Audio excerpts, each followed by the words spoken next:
Hello, this is Jan Moray and Mona Duncan, and welcome to Greet the Week. Hello, It's hello. Monday, and we're going to try to help you get your week started off on a positive note. So how are things going for you so far this Monday, Mona? Well, it's going really well. It's cold here, and I have yard work outside. So if you hear a buzzing in the background, they're cutting a tree down. Uh-oh.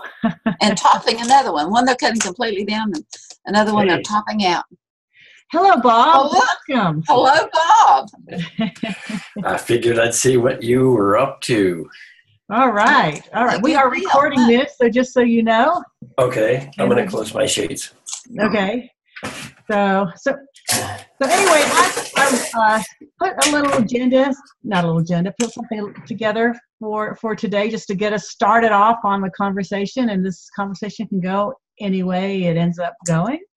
But I wanted to quote something. I am rereading Glasser's Warning book, and I'm starting to use some of the things from that book in my Facebook group.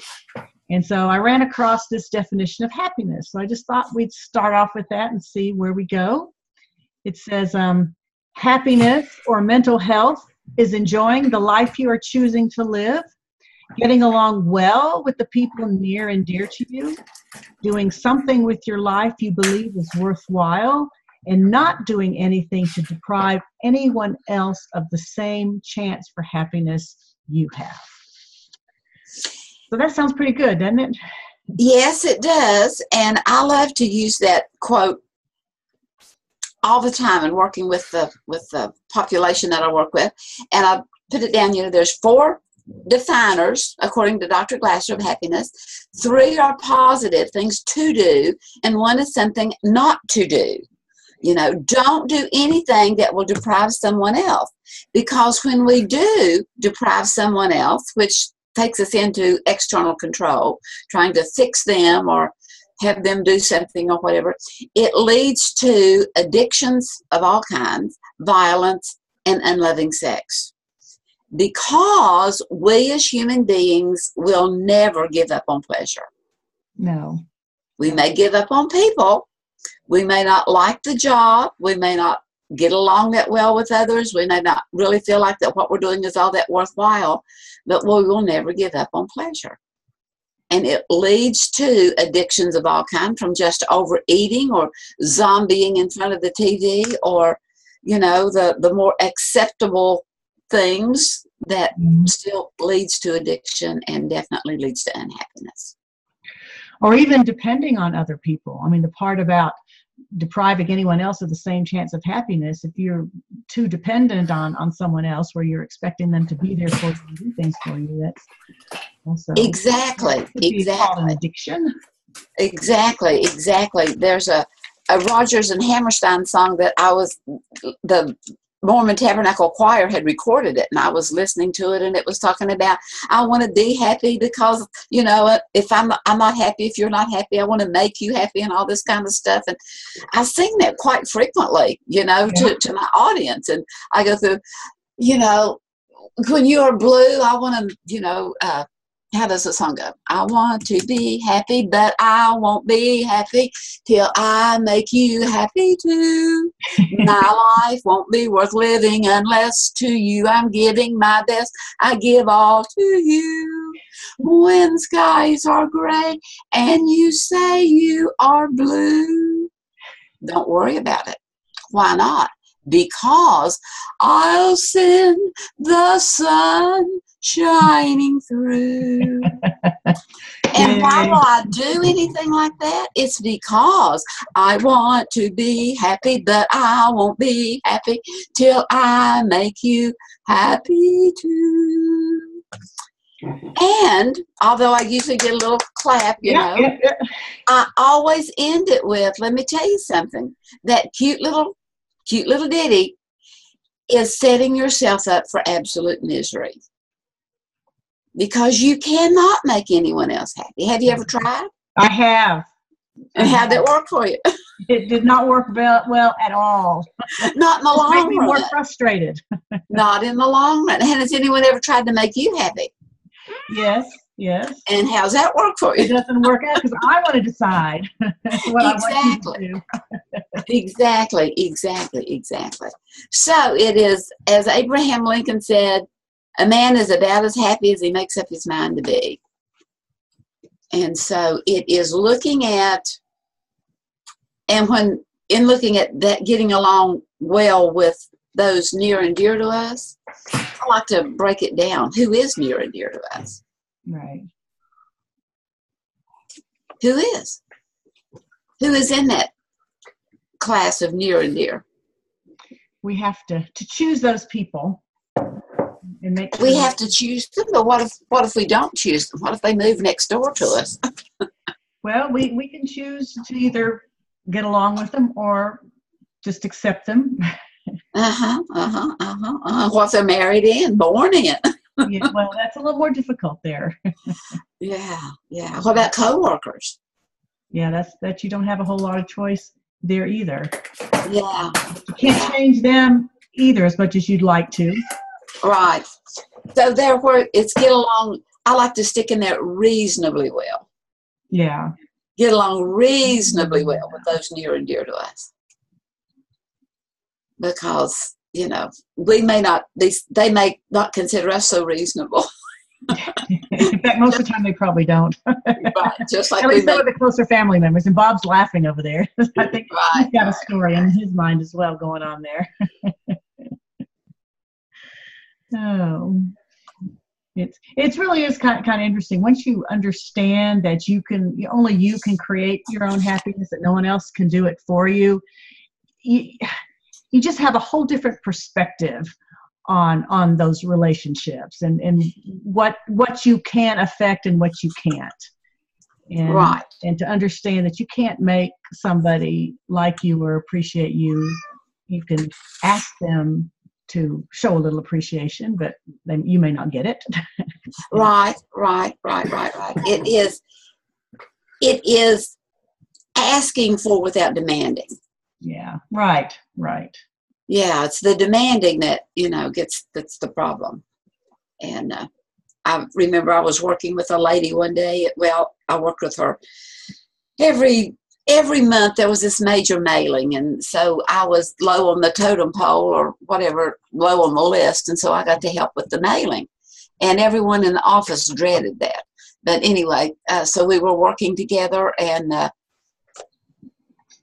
she was organized from my point of view in getting everything together, because there were some people on the mailing list that received everything that was in the queue to be put in the mailer, but there were some on the mailing list that would only receive A, G, and F, that they would not receive all that there was to be. And so she was just so diligently trying to get everything in order in according to what all they received for their one particular, whatever their order had been. Anyway, so I suggested that we take all of the elements that everyone was to receive, the 200 or 300 was to receive, and put them all together and get that out of the way, and then put all that together and add to what the others were to receive that was different from. Well, anyway, that was my initial goal, and kind of made those suggestions and so forth, And she was just not giving into that, so I thought, okay, I'll just do whatever you tell me. So she was directing me, get this and get that and get that. So I was doing it as best I could, and I was trying to keep a happy, a pleasant demeanor and not get upset and frustrated with her. But she was definitely getting frustrated with me. Mm-hmm. And she said, Mona, what are you trying to do? And I turned around and I said, I am trying to cooperate with you. I'm finding it successful. And her getting frustrated and not telling her that I am trying to cooperate with you. And so, I started asking her this one, and then that it was really interesting that before that mailing was over with, which there was like over 1,000 that we were sending out, before it was over with, she had made the comment. She said, Well, do you think we could set this up a little differently where it run more smoothly? So I guess it's always getting permission. Right, right. And you know, that's one thing that I found too. You know, a lot of times you'll suggest something and they'll turn you down like, no, we're not going to do it that way. This is the way we've always done it. And then sometime later, it'll come back around and they'll end up suggesting exactly or close to what you suggested in the first place. They probably don't even remember that you had mentioned it. But exactly. That seed in their head. And I've learned too not to say, well, that's what I said, 6 months ago. It's like, okay, quiet. Learn to appreciate. Okay, I just appreciate that she's come to her senses and decided and came with to follow my advice to do what I wanted to do all along. That's hard to do. Yeah, and go ahead. Well, I was just thinking too that sometimes it's just a matter of perception, because I don't know if you've done it. I'll just speak for myself, but I'll just start talking about something and it's totally clear in my head because I've been thinking about it for 30 seconds or a minute. And so when we come up with our ideas, that poor person is sitting there. They don't know from where we're coming from. And therefore, it may even be a great idea, but they don't even see how it connects. Yeah. So we're also dealing with perceptions, not just permission, and not just control. Even sometimes it's just how they perceive it. Right. They're not there yet. Yeah. Right. Or they're just on their train of thought. To me, that also just helps to see how really the reality is that none of us will change our mind until we decide to. Mm-hmm. Right. So whether someone gave us a suggestion and we go with it right away, it's because we decided to. Or whether they finally get it later because it's because they decided to. Yeah. Because we do make our own decisions. And that is something that I learned long time ago, is that a lot of times when you do bring that for your first idea, they aren't ready to receive it, and they are coming from a different place. And so just because they reject it at first doesn't mean that it's not a good idea. And so I just kind of put it in the back and wait for the next opportunity to bring it up again. And then say it again, because sometimes people need to hear things a few times before they finally get it. Sure. Before they finally are on the same page as you and look at things the same way. Of course, sometimes it never happens, but that's okay. Right, and so you just love them and get along reasonably well in spite of. It almost goes back to what you started with, though, Jan, is that if any one of us is in a place where we would describe ourselves as happy, we tend to be more open, and we tend to hear what the other person says with less judgment. Mm-hmm. And or we just say, for example, Mona says something to me, and rather than just say, no, it's not going to work, I might say, wait a minute, please explain or give me more information. And I've been on committees where that truly happens, and I've been on committees where something just gets shut down the minute you say something. And the other part is I think, also need to take responsibility that we don't always explain things the way they are in our head. Right. Right. Always give that leeway for miscommunication. What do you mean miscommunication? I said it perfectly clearly. Or sometimes once you start articulating the thoughts that are going on in your head, it just doesn't sound as good as it did when it was still in your head. Yeah. Well, we think in pictures, but we talk in words, and our words don't always match what we're thinking. Yeah.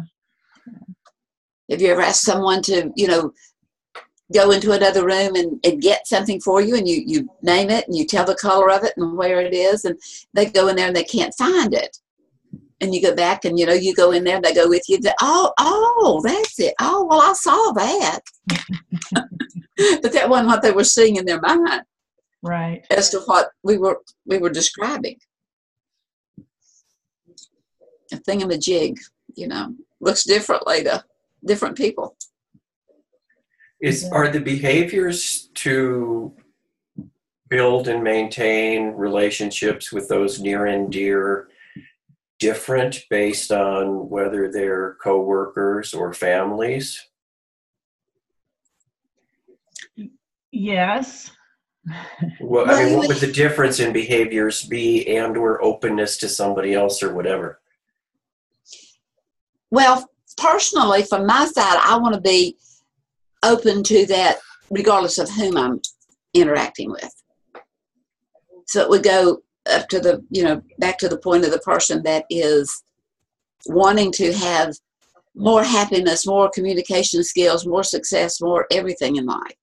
So would the choice theory description be that in your quality world, you're an open and attempting to understand person? From my point of view, yes. Yeah. I mean, obviously we can't match it all the time, but yeah. So what do you do to show that openness or seeking to understand, as Covey would say? Well, ask more questions, or ask self-evaluating questions that, help me to understand that. Or maybe repeat it. Let me see if I'm understanding what you're saying. Okay. And repeat to the person. And, how am I not getting it? Where am I not hearing what you're asking, or what you're telling me, or what you're saying, or what you're wanting from me? And it's, through trial and error that we, and always be aware of the fact that whenever, we're switching to the emotion level as opposed to the more information level and the thinking and the doing. Yeah.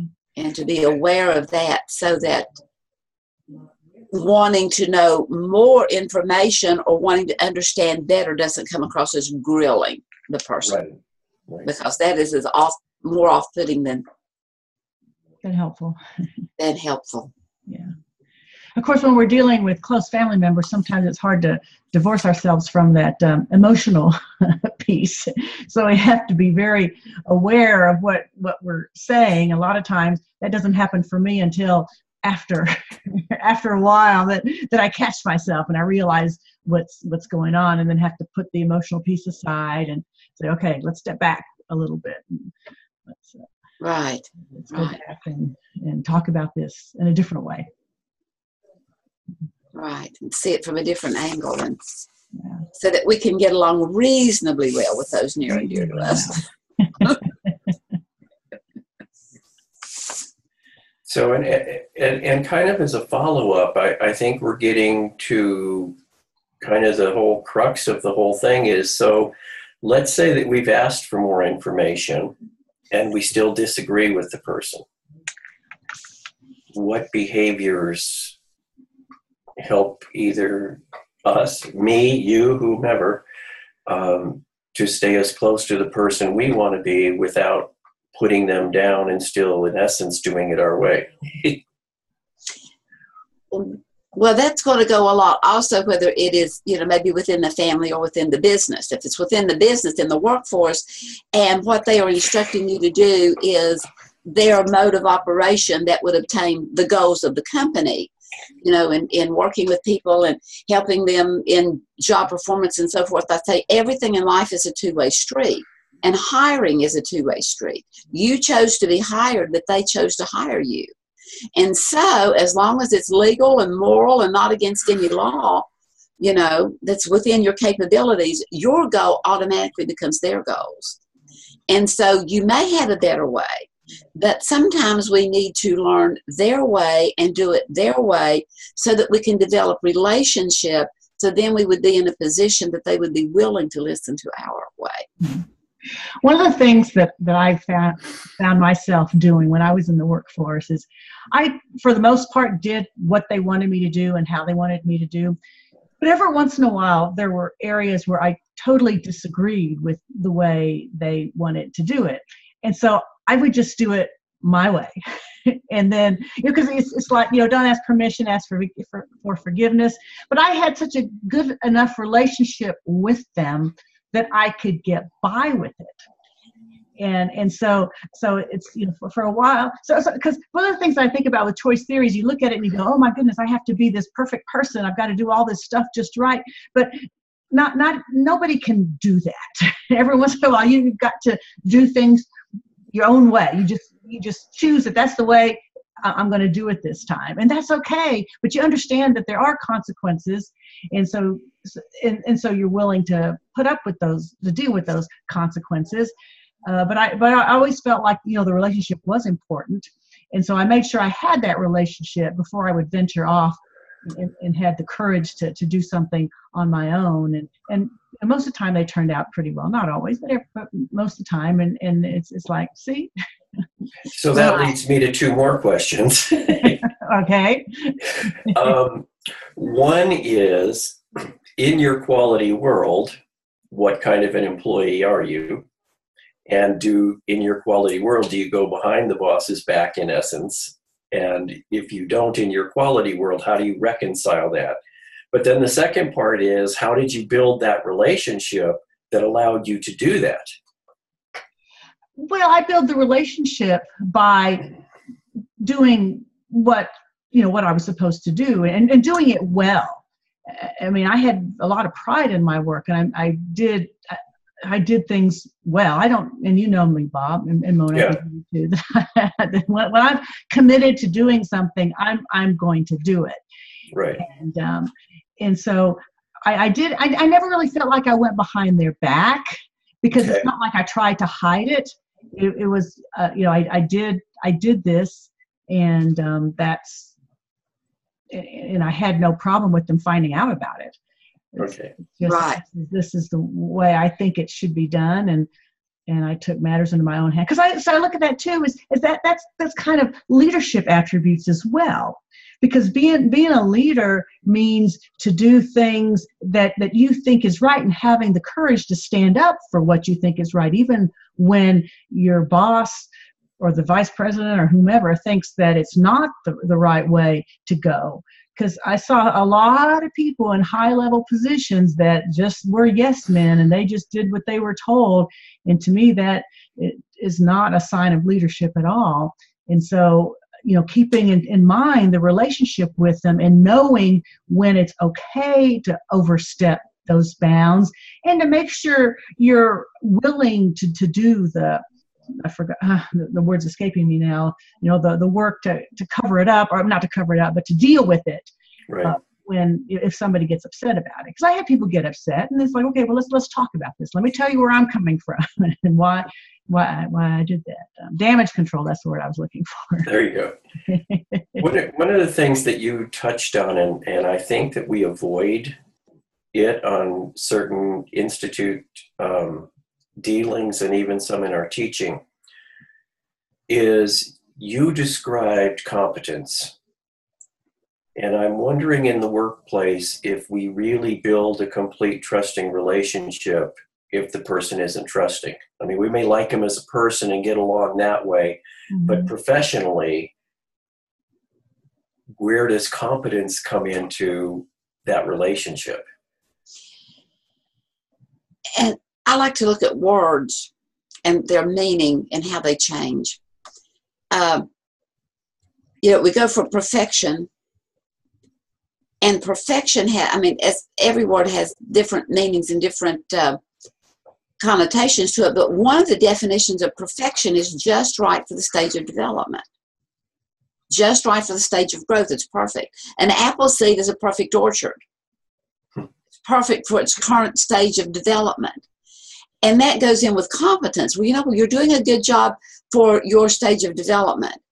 And so it's looking at, is the person trainable? If they have that competency and that willingness and the just overall personality that would fit that particular job, then there's a lot of things we can work on. We can get them more training, But if they're not willing to do that, then, there may need to be either staying in that position or maybe to another position, something that will work for them for the good of the whole. And it's coming in and letting us, whoever we are, the parent, the supervisor, the whomever, be teachable. Right.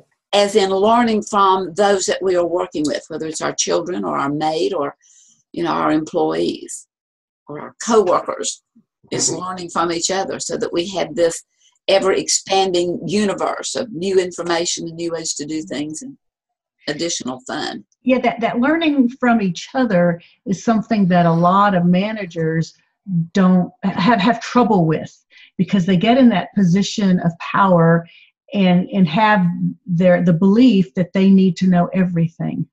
They need to know how to do everything. And so when one of their direct reports come up and says something, well, I disagree with this, I think we need to do it this way, some of them become very defensive because they don't care to learn from you. They think they know it all. But no matter where you are in the chain, the hierarchy, you can always learn from everyone around you. And I think that goes with the looking at the relationships and treating people respectfully and listening to them, is that they may see something you're missing. And you should be appreciative that they're willing to bring it to your attention and let you know about it. And it kind of goes back to that, so much teaching today on tolerance. Mm-hmm. Well, there's definitely a room for it. There's definitely a place for it. The thing of it is that you can tolerate someone and still hate them. Yes. And so I like to go with compassion, and having that equally holding in high regard, whether I'm right or you're right or whatever, being proven wrong or being, anything. It's just continuing to hold in high regard. And it's not only doing it, but sometimes it's just actually voicing it to the person, Yeah. I'm not there yet. I'm not seeing it the way you're seeing it. Yeah. Agree to disagree, but I'll continue to hold you in high regard. Yeah. Yeah. And being honest about it and not pretending like you're going along with them when you can't. Right. So how does all this go back to the definition of happiness that we started with? Well, you're trying to get along well with the people near and dear to you. It's enjoying the life you're choosing to live, of being cooperative and trustworthy and open and honest and getting along well, as Jan just said, as reasonably as we can. As reasonably as you can, yeah. And know that you're going to have disagreements, and it's okay to have disagreements. And if we don't become so disagreeable in the part of disagreeing, we can still be agreeable even though we might disagree on a certain. And it's looking at, and maybe if need be, help the person to say, we're talking about the widget, not about, you're talking about the report. We're talking about this, not about you as a person. Right. It's not looking at your whole personhood. So Jan, would you read that definition one more time? Okay. It says, happiness or mental health is enjoying the life you are choosing to live, getting along well with the people near and dear to you, doing something with your life you believe is worthwhile, and not doing anything to deprive anyone else of the same chance for happiness you have. So would you say this broadcast that you and Mona do on a regular basis creates happiness for you? For me, it does. It does for me. Works real well for me. I was just putting check marks right next to each one. Doing what you enjoy doing, making a difference. Yeah, that making a difference. Anyone else? And getting the word out and getting the discussion going. Mm-hmm. Getting the discussion going. And the very last one, I work with Bob, I don't know if you know it or not, but I work with the prison population. Mm-hmm. And I love that, not doing anything that deprives another for the pursuit of happiness. That's not what Dr. Glasser says, but I stick that in there because then I like to look at what does pursue mean. Well, if we're in pursuit, then we're running afterward. But pursuit also, and the terminology that Thomas Jefferson had in the Declaration of Independence, is the practice of happiness. The practice of happiness. Yeah. And if you are, enjoying the life you're living, oh yeah, I like all this, stuff I'm getting, all the bling that I'm earning and all this kind of stuff, but you don't enjoy and you're doing something with your life you feel is worthwhile, and you may think it is, but you know what? If you're robbing, raping, maiming, pillaging, if you're hurting others, let's stop and look at how worthwhile it is. And if so, you're doing something that is depriving others of happiness, of getting along well, of doing what in their life. If you're trying to control them, that it's got to be this way, and this way, or it's not going to measure up, what is that doing to their unhappiness? And because we have this pleasure-pain syndrome, we want as much pleasure as possible while avoiding as much pain as possible. We may give in to the person and then go for something that's going to be pleasurable that leads to addictions. Yeah. It leads to violence. It leads to unloving sex, being used. Being used, yeah. And going around from person to person and job to job and organization to organization trying to find what is perfect. And every one of them are just right for their stage of development. Exactly. And to understand that, that's huge as well. Yeah. Well, on that note, I think I'm going to stop this recording for right now. So hopefully everyone on the replay will enjoy it. And please leave us some comments, and we'll be back next Monday.